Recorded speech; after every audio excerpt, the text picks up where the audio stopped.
iniciar también me gustaría felicitarlos por esta reforma que el viernes ya tuvieron respecto a paridad en su Congreso, pues es un gran avance. De hecho, Chiapas, déjenme decirles que es uno de los estados que siempre ha estado también a la vanguardia en las regulaciones, incluso antes que a nivel federal con el tema de violencia política, etcétera. Siempre ha estado con unos lineamientos también en el OPLE muy vanguardistas, siempre protectores de los derechos políticos electorales de las mujeres.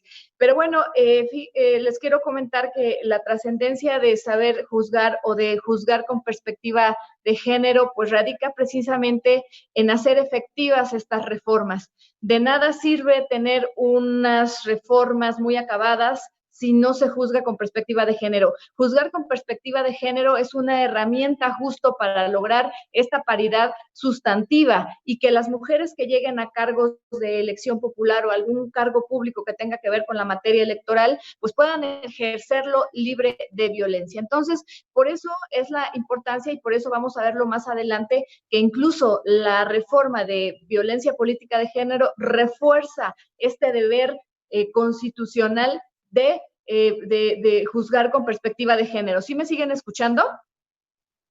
Sí, perfecto. Bueno, pues para empezar tenemos que explicar de dónde sale esta necesidad de juzgar con perspectiva de género. Déjenme decirles que esto, bueno, pues finalmente no tiene muchos años en nuestro país, esta necesidad de juzgar con perspectiva de género. Es decir, primero se parte en 1992 en una recomendación general emitida por la CEDAW. Se establece que los estados, parte de este tratado, tienen que hacer todas las cosas que estén a su alcance para erradicar la discriminación en contra de las mujeres. Y justo en esta recomendación 19 de la CEDAW se establece que las relaciones de hombres y mujeres son históricamente desiguales. Siempre existe la dominación de los hombres hacia las mujeres. Y ahí es donde justo se analiza esta parte de las masculinidades, en donde siempre los hombres quieren dominar, quieren ordenar a las mujeres y esto es lo que reconoce la CEDAW y que hay que cambiar esta situación en diferentes ámbitos de la vida de las mujeres, de la sociedad y pues dentro de estas no escapa justamente la vida política electoral de las mujeres. Entonces aquí parte de esto, hay históricamente un trato desigual entre hombres y mujeres en el 92. Pero, ¿qué es la perspectiva de género? ¿Qué podemos entender por perspectiva de género? Justo es reconocer lo que en 1992 estableció la CEDAW, reconocer la particular situación de desventaja en la cual históricamente se han encontrado las mujeres como consecuencia de la construcción que socioculturalmente se ha desarrollado en torno a la posición y rol que debieran asumir. Como ustedes saben, por cuestiones biológicas, la mujer pues le toca o tiene el privilegio de tener hijos y justo por eso se ha dicho que a la mujer le toca tener hijos, estar en casa cuidándolos, es decir, se confina a la vida privada y a los hombres los roles que se le dan es el ser el proveedor, el que sale a trabajar. Entonces, por estos estereotipos de género es que las mujeres están en desventaja respecto a los hombres cuando quieren salir a la vida pública. ¿Por qué es esto? Porque no tienen todas las herramientas, no tienen todas estas alianzas que los hombres han generado a través de mucho tiempo. Entonces, a las mujeres es muy complicado cuando quieren salir a trabajar, cuando quieren acceder a un cargo de decisión, es muy difícil que se le abran las puertas. Es decir, siempre va a haber hombres con más experiencia que mujeres, porque ellas apenas están empezando en esta vida pública. De allí es que surge la jurisprudencia de juzgar con perspectiva de género, concepto, aplicabilidad y metodología para cumplir dicha obligación. Esta jurisprudencia es indispensable para nuestra tarea como juzgadores. Ahora, ¿qué es también esta perspectiva de género? Pues finalmente es una categoría de análisis que permite visibilizar la asignación social diferenciada de roles y tareas en virtud del sexo, género o preferencia, orientación sexual. Y aquí justo tenemos que hacer que esta perspectiva de género abarca teóricamente no solo a las mujeres, sino también a aquellas personas que se autoascriben como mujeres. Hemos visto varios casos, ustedes recordarán el caso de los mushes en Oaxaca, en donde justo si una persona indígena mushe se autoadscribía como mujer, entonces para el efecto de registro de paridad de género, se tomaba como mujer. Entonces, también aplica esta parte de género a las personas que se autoescriben como mujer. Ahora, releva las diferencias en oportunidades y derechos que siguen a esta situación. Es decir, tenemos que juzgar de tal manera que también se le dé esta oportunidad a los grupos que generalmente han sido vulnerables, que en este caso es las mujeres. Evidencia las relaciones de poder originadas en estas diferencias. Es decir, generalmente es el que está ejerciendo el poder el que violenta, por ejemplo, a una mujer. Vamos a ver más adelante algunos casos, pero generalmente quien ejerce una presidencia municipal violenta a una mujer regidora, a una mujer síndica. Vamos a ver más adelante ejemplos. Se hace cargo de la vinculación que existe entre las cuestiones de género, la raza, la religión, la edad, las creencias políticas, etcétera. Es decir, cuando analizamos el tema de perspectiva de género, no podemos dejar de lado, y eso es lo que también tenemos que tener, una perspectiva no solo de género, sino también una perspectiva interseccional. ¿Qué significa esto?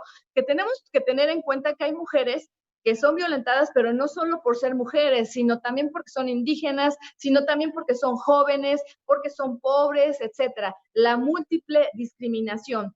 Pregunta por los impactos diferenciados de las leyes y políticas públicas basadas en estas asignaciones diferenciadas y relaciones de poder. Es decir, hay normas que directamente discriminan a una mujer o otras que son de forma indirecta. Entonces, cuando estamos usando con perspectiva de género, tenemos que analizar que esa norma no sea en sí misma discriminatoria.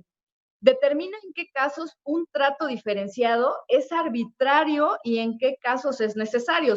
Por ejemplo, aquí tenemos la discriminación positiva o las acciones afirmativas, que esto también entra, vamos a ver también ejemplos, dentro de juzgar con perspectiva de género. Cuando controvierten alguna acción afirmativa donde se está discriminando positivamente a los hombres para poder dejar lugares a mujeres, hay que ver si es necesaria esta acción afirmativa o no, y para eso hay que tener una perspectiva de género. Ahora, ¿cuáles son los elementos para juzgar con perspectiva de género? Primero, identificar si existen situaciones de poder que por cuestiones de género den cuenta de un desequilibrio entre las partes de la controversia. Vuelvo al ejemplo, cuando llega una regidora y acusa o señala que el presidente municipal la está violentando, evidentemente que hay una relación de poder donde el presidente, por el rango que tiene, está violentando a una mujer. Cuestionar los hechos y valorar las pruebas desechando cualquier estereotipo o prejuicio de género. Aquí es bien importante cuestionar los hechos si efectivamente, porque, a ver, y aquí vuelvo al tema de mujeres. Hubo un asunto en donde en una asamblea en Oaxaca también, lo que sucede es que a una mujer dicen que ya no la quieren quitar de regidora porque ha hecho actos que van en contra de la moral. ¿Por qué? Porque esta mujer, señalan, andaba con otro regidor y el regidor era casado. Entonces, bueno, esos son hechos, pues, que entran dentro de la vida privada, si fueran ciertos, porque, bueno, son afirmaciones que se hacían en la asamblea, pero que no era motivo suficiente para quitarla como regidora. O sea, si se dan cuenta, esos hechos estaban cargados de estereotipos. Una mujer es inmoral cuando anda en una relación con un hombre casado. Entonces, hay que cuestionar bien todos los hechos que se presentan en una demanda. Ordenar las pruebas necesarias para visibilizar las situaciones de violencia, vulnerabilidad o discriminación por razones de género. Más adelante vamos a ver ya el tema probatorio, pero eso es dentro de juzgar con perspectiva de género es lo más complejo. Realmente probar que hay alguna discriminación por razón de género. Ya lo vamos a ver más adelante.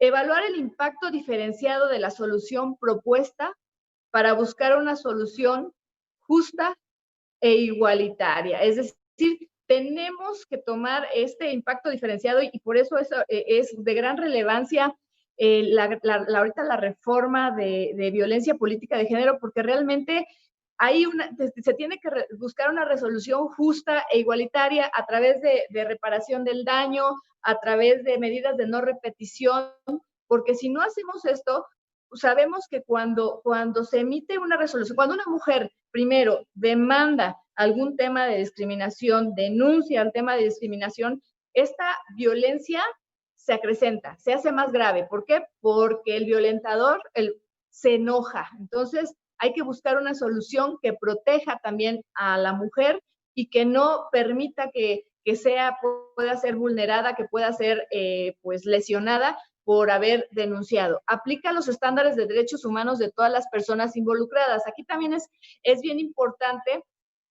por ejemplo, ahorita vuelvo a lo de la reforma en violencia política de género. Si bien es cierto, lo que busca son ya a través de diferentes vías, la administrativa, la jurisdiccional y la penal, sancionar, también se tiene que proteger los derechos humanos de los presuntos violentadores. ¿Por qué? Porque finalmente ya sabemos que ahorita hay las consecuencias son que sea inelegible, pues la cárcel, o sea, penas muy fuertes. Entonces, también se tiene que garantizar el derecho de audiencia, la garantía de audiencia de las personas que son acusadas de ejercer violencia política de género. Por eso dice aplicar los estándares de derechos humanos de todas, es decir, de los denunciados y los denunciantes. Evitar el uso del lenguaje basado en estereotipos o prejuicios.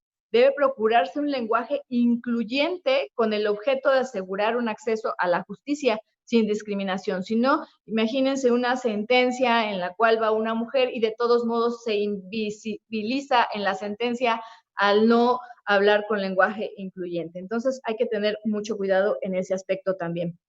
Ahora, ¿por qué se debe de juzgar con perspectiva de género? Inicié la plática diciendo que es una necesidad de juzgar con perspectiva de género. Primero, porque es un mandato constitucional y convencional. Sabemos que a partir de la reforma de 2011, la reforma constitucional, también los tratados internacionales forman parte del bloque de constitucionalidad y todos los derechos humanos establecidos en ellos también obligan al Estado a protegerlos. Entonces, es un mandato constitucional y convencional dirigido a quienes imparten justicia. Como ya lo había dicho, en virtud del artículo primero, la judicatura tiene a cargo la responsabilidad de hacer efectivos los derechos que el Estado mexicano reconoce cuando firma, ratifica instrumentos internacionales. Me quiero referir a la Convención de Belén de Pará, que establece que toda mujer tiene derecho al reconocimiento, goce, ejercicio y protección de todos los derechos humanos y a las libertades consagradas por los instrumentos regionales e internacionales sobre derechos humanos. Y el artículo 5 que dice, toda mujer podrá ejercer libre y plenamente sus derechos civiles, políticos, económicos, sociales y culturales y contará con la total protección de esos derechos consagrados en los instrumentos regionales e internacionales sobre derechos humanos. Como sabemos, el derecho humano que se protege justo para que no se discrimine es el derecho humano a la igualdad, el derecho humano a la igualdad entre hombres y mujeres. Puede haber diferencias biológicas, pero el reconocimiento de derechos es igual. Tienen los mismos derechos los hombres y las mujeres. Además, bueno, un poquito antes, en la sentencia del campo algodonero, la Corte Internacional de Derechos Humanos considera que los casos de violencia contra las mujeres, el artículo 7b de la Convención Belén do Pará, impone obligaciones reforzadas al Estado en cuanto al deber de una debida diligencia para, primero, prevenir, ¿sí?, cualquier discriminación, cualquier violencia, investigar qué está pasando, por qué, cuáles son los hechos que están motivando esta discriminación, esta violencia, sancionar, es decir, si ya lamentablemente se dio esta violencia, esta discriminación y no se pudo hacer nada, pues entonces ya tener los elementos para sancionar.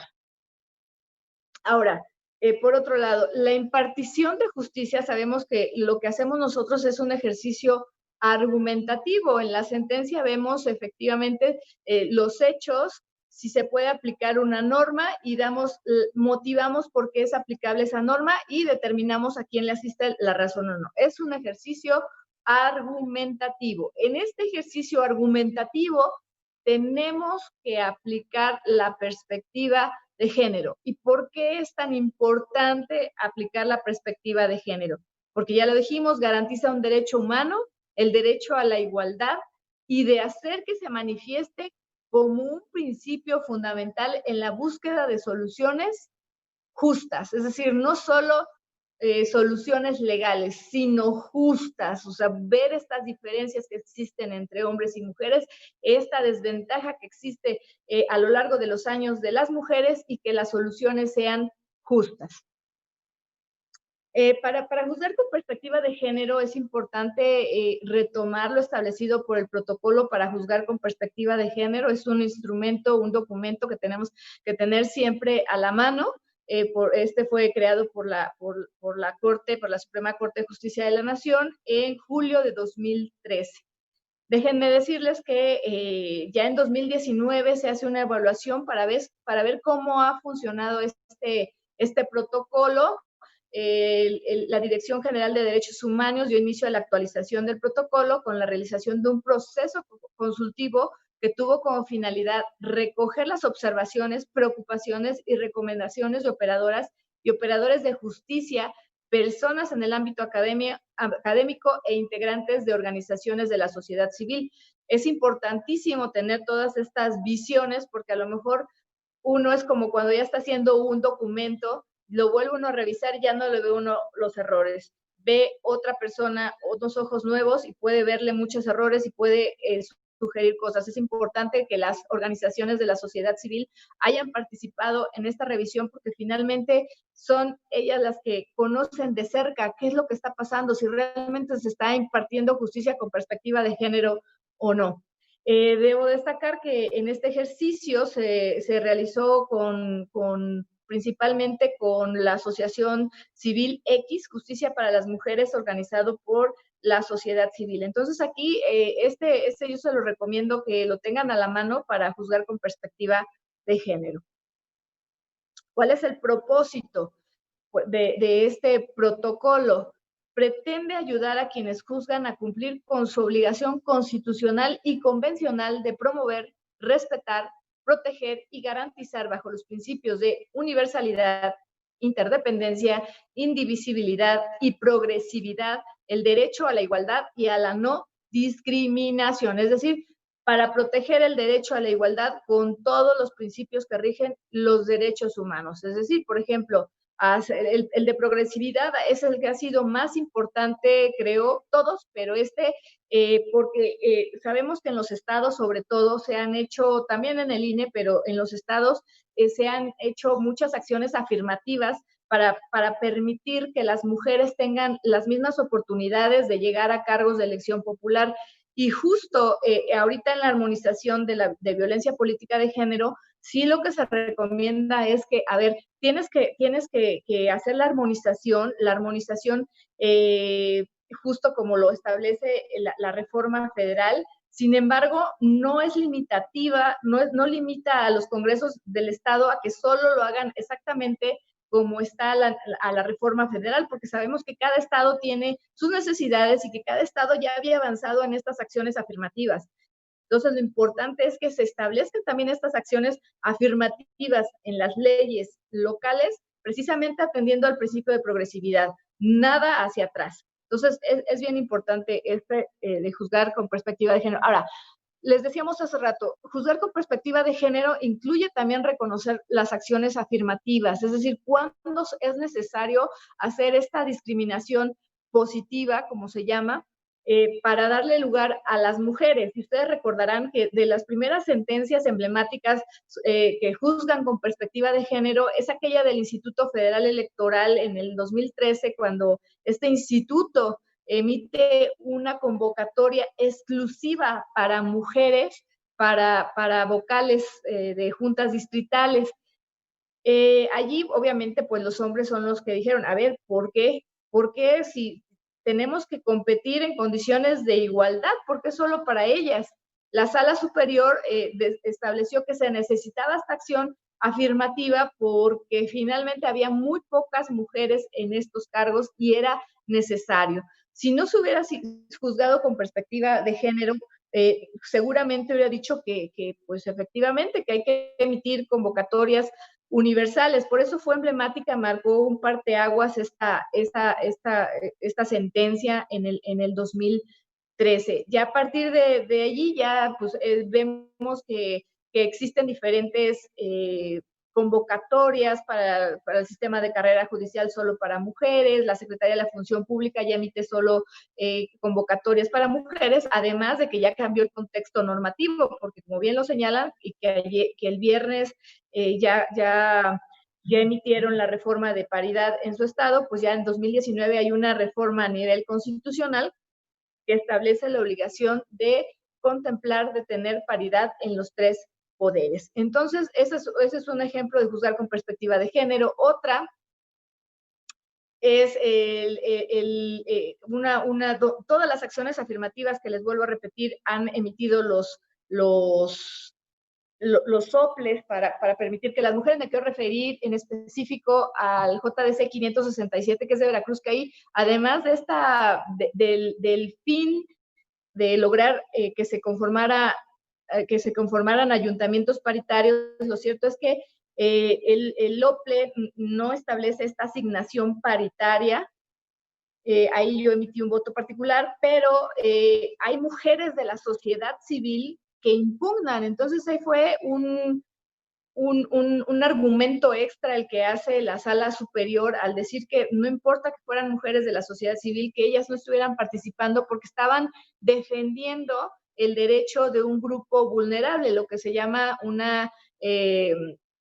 interés legítimo. Entonces, allí, fíjense, sin ni ser candidata, solo miembros de la sociedad civil lograron esto. Entonces, por eso es bien importante. Igual, si no lo hubieran hecho con una perspectiva de género, hubiera sido una resolución muy formalista en la que hubieran dicho, a ver, no son candidatas, no son miembros de partidos políticos, son de sociedad civil. Quizá la resolución sin perspectiva de género hubiera sido de plano desechar esa demanda. Entonces, fíjense lo importante que es la perspectiva de género.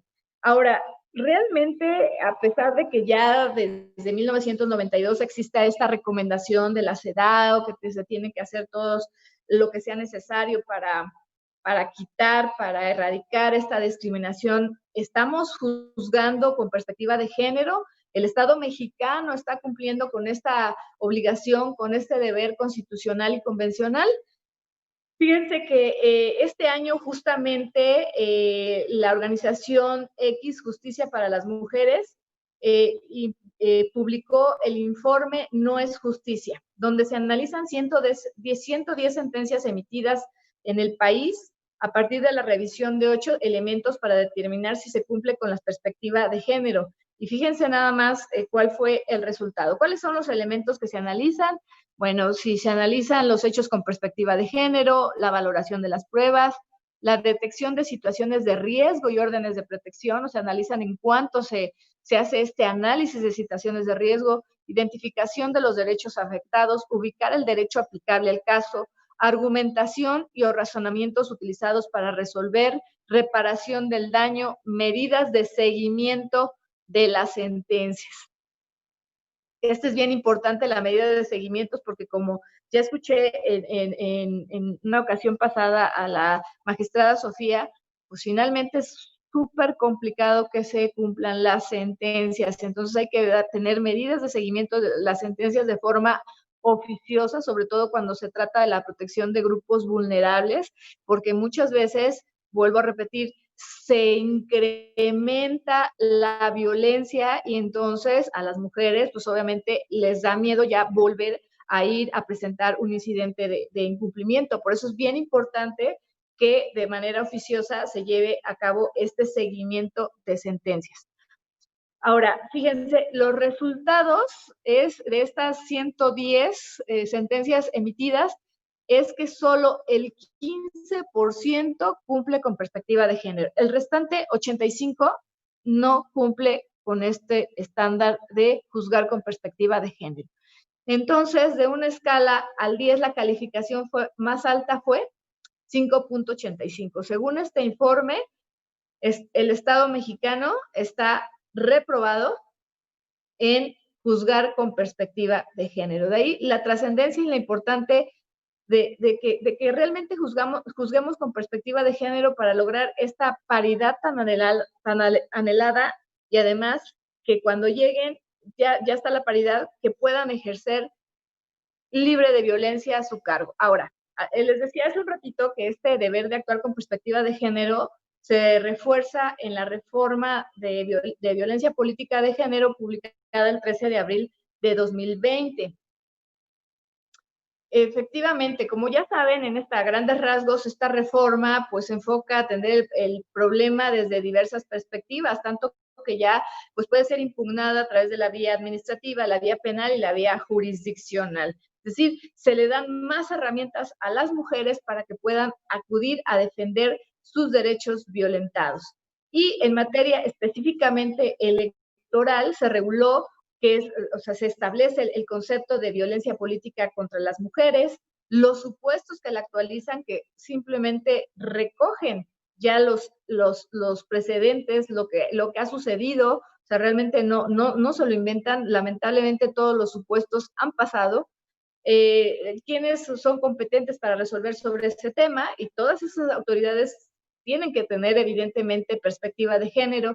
Las vías para desahogar los procedimientos, que es el PES, el JDC y obviamente la denuncia penal. Las medidas cautelares, que vimos que estamos reprobados en ese tema, no en todos los casos se emiten medidas cautelares, la reparación o violaciones que se cometan, a las violaciones que se cometan, la reparación del daño, que también es muy importante, las obligaciones de los partidos políticos en materia de atención y prevención de estos casos. Vamos a ver que ya en estos casos ya también los partidos políticos tienen que prevenir, tienen que tener las herramientas necesarias para la prevención y erradicación y tratamiento de los casos de violencia política de género.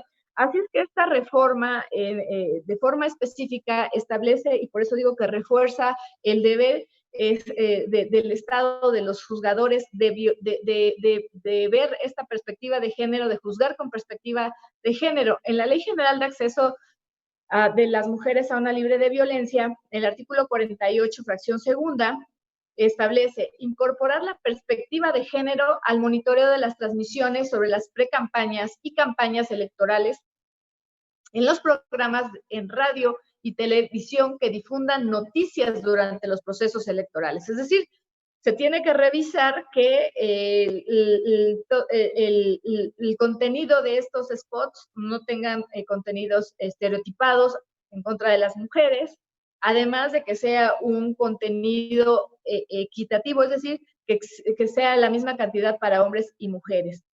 El artículo, por otro lado, de la Ley General de Instituciones y Procedimientos Electorales establece algo bien importante. Todas las actividades del instituto, refiriéndose al Instituto Nacional Electoral, se regirán por los principios de certeza, legalidad, independencia, imparcialidad, máxima publicidad, objetividad, como ustedes saben, incluyen ahora como principio rector la paridad y se realizarán con perspectiva de género. Es decir, todas las actividades que realiza el Instituto Nacional tiene que tomar en cuenta cómo ha sido la vida política de las mujeres en relación con los hombres. Artículo 35, párrafo primero, también establece El Consejo General es el órgano superior de dirección responsable de vigilar el cumplimiento de las disposiciones constitucionales y legales en materia electoral, así como de velar porque los principios de certeza, legalidad, independencia, imparcialidad, máxima publicidad y objetividad y paridad de género guíen las actividades del instituto. En su desempeño aplicará otra vez y vuelve a enfatizar la perspectiva de género. La Ley General de Partidos Políticos también establece que tiene que tener un órgano ya interno en el cual va a ser imparcial, independiente, objetivo, y tiene que aplicar la perspectiva de género en todas las resoluciones que emita. Como ustedes saben, los estatutos para ser constitucionales, y eso lo revisa el Instituto Nacional Electoral, por lo menos tienen que tener un órgano de justicia intrapartidaria. Pero ahora ya se establece el deber de que sus resoluciones tienen que ser con perspectiva de género. También se les otorga o se les obliga a que deben de juzgar con perspectiva de género los partidos políticos. En el artículo 46, párrafo 2, esto se enfatiza también, dice, el órgano de decisión colegiado previsto en el artículo 43 deberá conducirse con independencia, imparcialidad y legalidad, así como deberá sustanciar cualquier procedimiento con perspectiva de género. Y finalmente, en el artículo 48, tener una sola instancia de resolución de conflictos internos a efecto de que las resoluciones se emitan de manera pronta y expedita, aplicando la perspectiva de género y garantizando el acceso a la justicia. Aquí en otra plática me hicieron una pregunta que si esto implicaba que los partidos políticos, para tener esta perspectiva de género, tendrían que tener alguna unidad de género. Desde mi punto de vista, sí, porque son aquellos, las unidades de género son justo los que van a hacer esta evaluación, si existe esta perspectiva de género dentro del partido político y pueden justamente también orientar a las militantes. Entonces, a mí me parece que es una herramienta fundamental que deberían de tener los partidos políticos. Ahora, ¿qué se debe de hacer en casos donde ya hay pues violencia política de género? La o el juzgador, cuando se enfrenta ante un caso en que una mujer afirma ser víctima de violencia, tenemos ya que ponernos esto, como se ha denominado, lentes de género, para aplicar la herramienta de juzgar con perspectiva de género. Es decir, tenemos que ver estas diferencias que ha habido, esta desventaja que existe entre hombres y mujeres para poder, como ya lo habíamos dicho hace rato, emitir resoluciones justas, determinar si se encuentra en una situación de desventaja y si requiere protección del Estado. Aquí es bien importante tener estos lentes de género porque, a ver, no todos los actos que vayan a denunciar pueden ser violencia política de género. Entonces, tenemos que establecer, ejemplo, en algún ayuntamiento va una mujer a decir que le bajaron el sueldo, que no está recibiendo el mismo sueldo que percibía cuando ingresó. Entonces, tenemos que analizar porque si lo dice así, pues sí, igual ella va a decir, por ser mujer me bajaron el sueldo. Pero bueno, tienes que analizar todo, porque en ocasiones lo que está sucediendo y ahorita con el tema de austeridad y recortes es que es un recorte que aplica a todo el ayuntamiento, a todos los integrantes del ayuntamiento. Entonces, desde luego que no es un tema de desventaja, no es un tema de violencia política de género, simplemente es una medida que tomó el ayuntamiento. Entonces, hay que tomar todos esos detalles al momento de resolver. Obviamente, ya habíamos dicho, con el propósito de lograr una garantía real y efectiva de sus derechos. Ahora, ¿a qué estamos obligados los juzgadores cuando revisamos asuntos de violencia política de género o donde están incluidos las mujeres?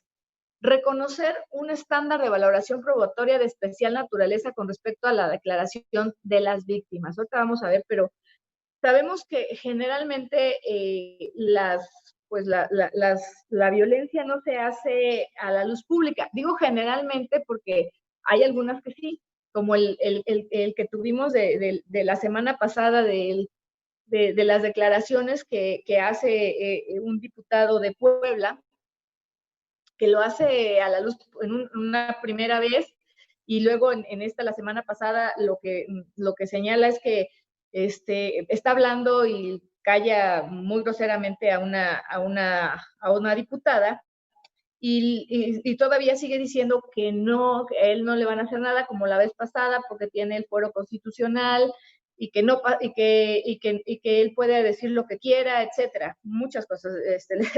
Están los videos, si pueden verlos, véanlos para no repetir todo lo que dijo.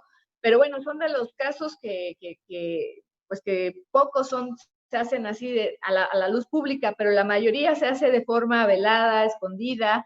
Entonces, por eso se tiene que tener un estándar probatorio especial y se tiene que dar mucho valor probatorio a la declaración de las víctimas, al dicho de las víctimas, porque generalmente solo es el dicho de la víctima contra el dicho del que está ejerciendo violencia política contra ella. Entonces, se tiene uno que llegar de cualquier elemento para fortalecer el dicho de la víctima en su caso.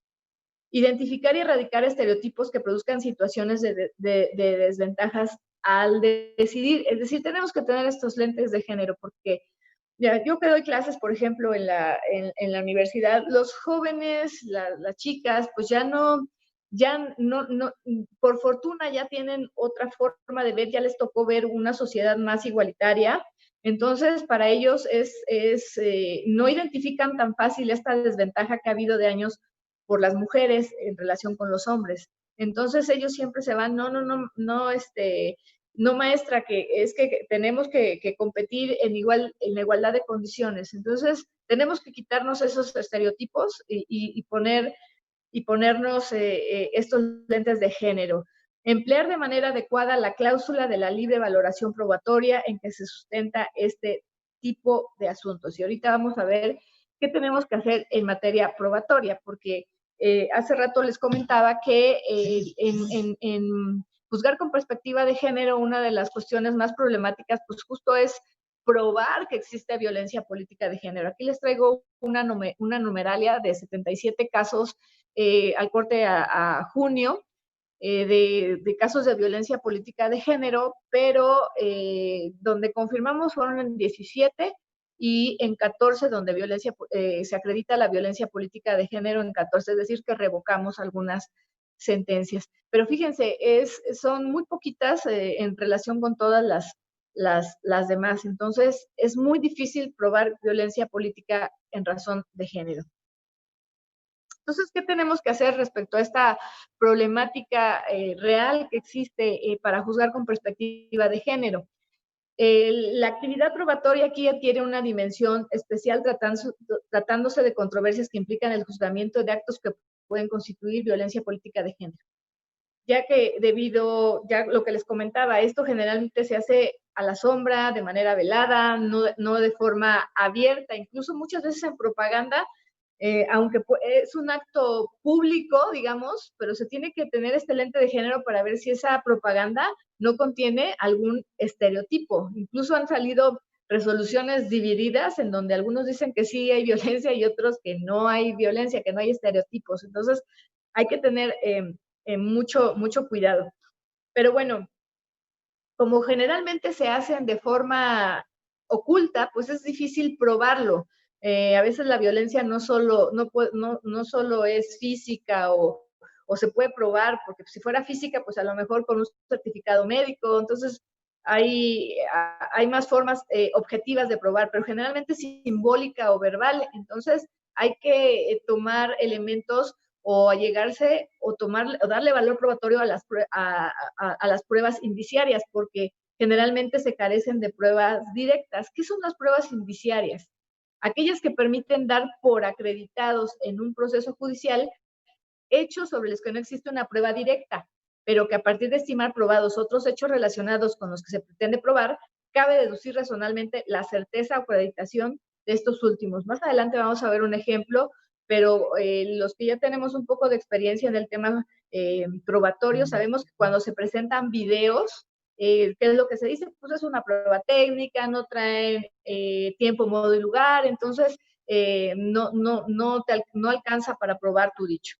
Pero en materia de violencia política de género, incluso a estos hay que darles un valor probatorio más alto, porque quizá allí esté el indicio que corrobora el dicho de la mujer. Entonces, como ven, el estándar probatorio es más flexible, es más, digamos, menos riguroso que en las otras materias, en los otros temas de derecho electoral. Por lo que para impartir justicia de manera completa e igualitaria, la o el juzgador debe tomar en cuenta, en esencia, lo siguiente: cuestionar los hechos y valorar las pruebas desechando cualquier estereotipo, ya lo vimos. En caso de que el material probatorio sea insuficiente, ahí está, no sea suficiente para aclarar la situación de violencia, vulnerabilidad o discriminación por razones de género, ordenar las pruebas necesarias para visibilizar dichas situaciones. Aquí sabemos que uno de los requisitos para tener por probado los hechos en materia electoral, de acuerdo a la Ley General de Instituciones y Procedimientos, digo, de la LEGESMIME, perdón, de medios de impugnación, pues establece que es una de las obligaciones o deberes de los que van a demandar presentar las pruebas, o en su caso decir que las solicitemos porque ellos las solicitaron y no se les entregaron en tiempo y forma. Aquí el material probatorio se puede requerir de forma oficiosa para determinar si efectivamente hubo violencia política de género o no. ¿Y por qué esto? Porque, bueno, generalmente las mujeres no tienen el dinero para contratar a un abogado, o muchos de los soples, lo cual aplaudo, y tribunales, lo que han hecho es que hacen un formatito tipo demanda para que puedan allí presentar ellas, explicar cuáles son los hechos, qué derecho consideran violado. Entonces hay que suplir la queja y en su caso, pues, investigar de forma oficiosa y requerir todas las pruebas que sean necesarias. Considerar que el método exige que en todo momento se evite el uso del lenguaje basado en estereotipos o prejuicios, por lo que debe procurarse un lenguaje incluyente, como ya lo habíamos visto. Ahora, respecto a este tema y durante el procedimiento, se tienen que, antes de la reforma incluso, ya se emitían medidas de protección por parte de los tribunales electorales. Ahora, pues, sabemos que esto ya tiene que ser, tanto los soples, el INE, como los tribunales, tienen que emitir medidas cautelares, medidas de protección, pero aquí déjenme decirles que incluso estas también pueden ser por oficio o a petición de parte.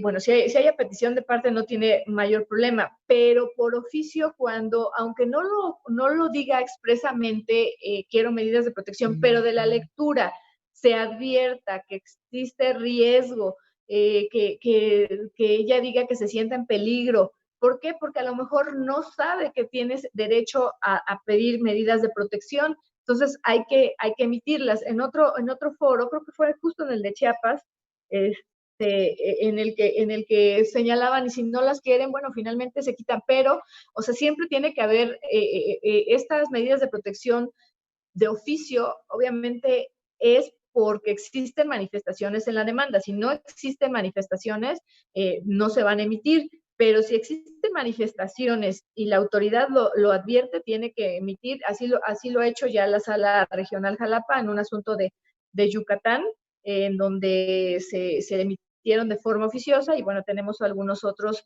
en donde se han emitido incluso cuando llegan de forma electrónica, es decir, aun cuando no tengamos el escrito con la firma autógrafa, que necesariamente es lo que se exige por regla general para proceder aquí, y ahorita por las cuestiones extraordinarias de la pandemia, aunque sea por correo y por correo no institucional, es decir, un correo privado, incluso allí se han emitido las medidas de protección. Eso también forma parte de juzgar con perspectiva de género.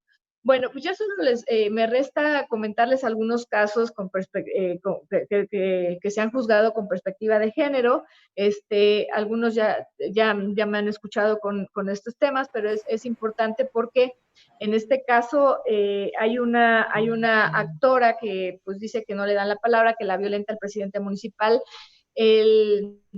El tribunal local considera que no constituían violencia política de género. En contra de eso va ante la Sala Regional Jalapa, y la Sala Regional encuentra, y es lo que les decía, esta parte del estándar probatorio. Pues sí, efectivamente, si analizamos todas las pruebas presentadas por la actora, no había ningún elemento probatorio más que su dicho.